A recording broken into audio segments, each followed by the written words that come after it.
नमस्कार, आप देख रहे हैं एक विशेष डॉक्यूमेंट्री श्रृंखला। आज हम बात करेंगे उत्तराखंड के दूसरे मुख्यमंत्री और उनके राजनीतिक सफर की। क्या उन्होंने नवगठित उत्तराखंड को नई दिशा दी या फिर केवल एक संक्रमणकालीन नेतृत्व की भूमिका निभाई? आइए जानते हैं उनके कार्यकाल की उपलब्धियों, चुनौतियों और उत्तराखंड के विकास में उनके योगदान की पूरी कहानी।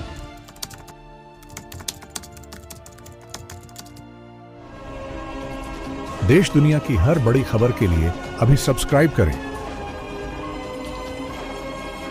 Incredible Bharat news live. एक नया राज्य, एक नई सरकार और लाखों लोगों की नई उम्मीदें उत्तराखंड बन चुका था। लेकिन क्या उत्तराखंड अब सच में अपने पैरों पर खड़ा हो पाया था? पहले मुख्यमंत्री नित्यानंद स्वामी ने प्रशासनिक नींव रखने का काम शुरू किया, लेकिन अभी भी कई सवाल बाकी थे। क्या राजधानी का स्वरूप तय होगा? क्या विभाग पूरी तरह काम करने लगेंगे? क्या पहाड़ों तक विकास पहुंचेगा? क्या उत्तराखंड अपनी अलग पहचान बना पाएगा? इन्हीं सवालों के बीच अक्टूबर 2001 में उत्तराखंड को मिला अपना दूसरा मुख्यमंत्री भगत सिंह कोश्यारी।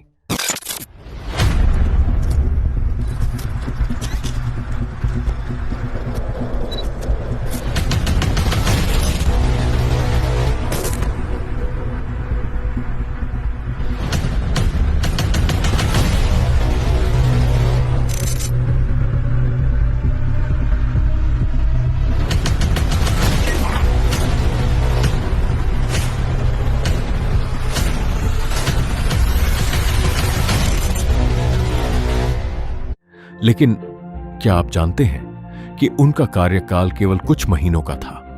फिर भी आज भी उन्हें उत्तराखंड की राजनीति के सबसे प्रभावशाली नेताओं में क्यों गिना जाता है? आज की कहानी इसी सफर की। कौन है भगत सिंह कोश्यारी? भगत सिंह कोश्यारी का जन्म 17 जून 1942 को बागेश्वर जनपद के पालनाधुरा गांव में हुआ। शिक्षक, पत्रकार, सामाजिक कार्यकर्ता और फिर जनसंघ तथा भारतीय जनता पार्टी के प्रमुख नेताओं में उनकी पहचान बनी।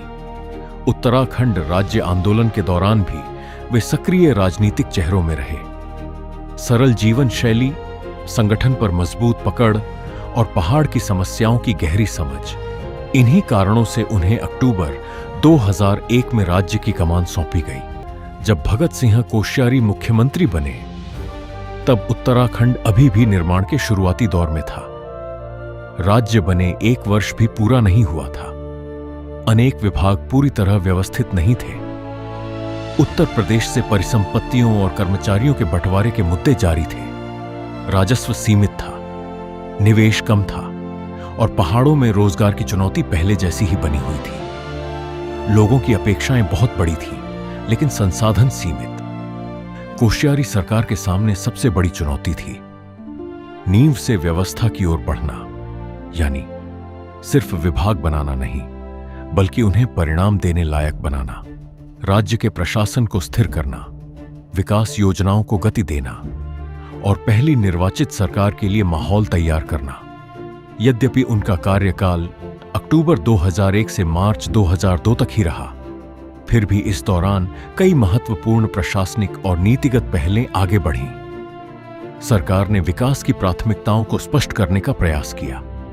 सड़क, शिक्षा और ग्रामीण विकास से जुड़ी योजनाओं को आगे बढ़ाने पर जोर दिया गया।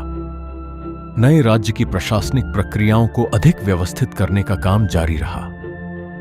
औद्योगिक निवेश आकर्षित करने और भविष्य की औद्योगिक नीति की दिशा पर विचार आगे बढ़ा। राज्य की वित्तीय स्थिति को स्थिर करने और संस्थागत व्यवस्था को मजबूत करने पर भी काम हुआ।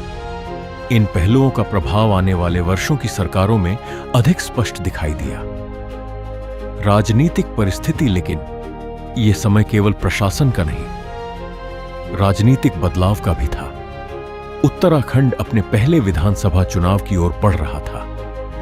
लोग पहली बार तय करने वाले थे कि नए राज्य की बागडोर किसके हाथ में होगी। यह चुनाव सिर्फ सरकार चुनने का चुनाव नहीं था, बल्कि उत्तराखंड के विकास मॉडल को दिशा देने वाला चुनाव था। हर सरकार की तरह कोश्यारी सरकार भी सवालों से अछूती नहीं रही।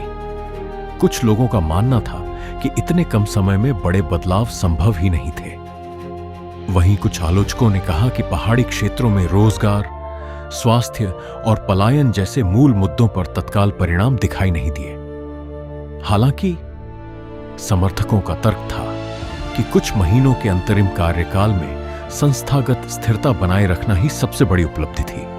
चुनाव और सत्ता परिवर्तन फरवरी 2002 उत्तराखंड में पहला विधानसभा चुनाव हुआ। जनता ने अपना फैसला सुनाया।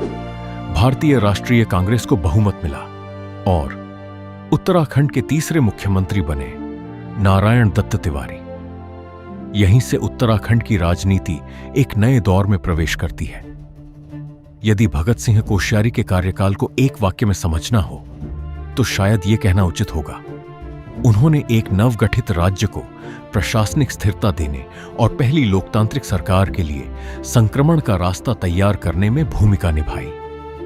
उनका कार्यकाल छोटा था, लेकिन उत्तराखंड की शुरुआती राजनीतिक यात्रा का एक महत्वपूर्ण अध्याय रहा। बाद के वर्षों में वे राष्ट्रीय राजनीति में भी सक्रिय रहे और विभिन्न संवैधानिक जिम्मेदारियां निभाईं। उत्तराखंड का इतिहास केवल लंबे कार्यकाल वाले मुख्यमंत्रियों की कहानी नहीं है, यह उन नेताओं की कहानी भी है जिन्होंने सीमित समय में राज्य की दिशा तय करने में अपनी भूमिका निभाई। भगत सिंह कोश्यारी का कार्यकाल शायद विकास परियोजनाओं से अधिक राज्य को स्थिरता देने और लोकतांत्रिक संक्रमण सुनिश्चित करने के लिए याद किया जाता है। क्या उत्तराखंड की असली विकास यात्रा पहली निर्वाचित सरकार से शुरू हुई? क्या उद्योग आए? क्या सड़कें बनी? क्या रोजगार बढ़ा? क्या उत्तराखंड ने आर्थिक उड़ान भरनी शुरू की? इन सभी सवालों के जवाब मिलेंगे अगले शुक्रवार। एपिसोड 3, नारायण दत्त तिवारी, वह मुख्यमंत्री जिन्हें उत्तराखंड के औद्योगिक विकास का प्रमुख शिल्पकार कहा जाता है। क्या यह दावा सही है?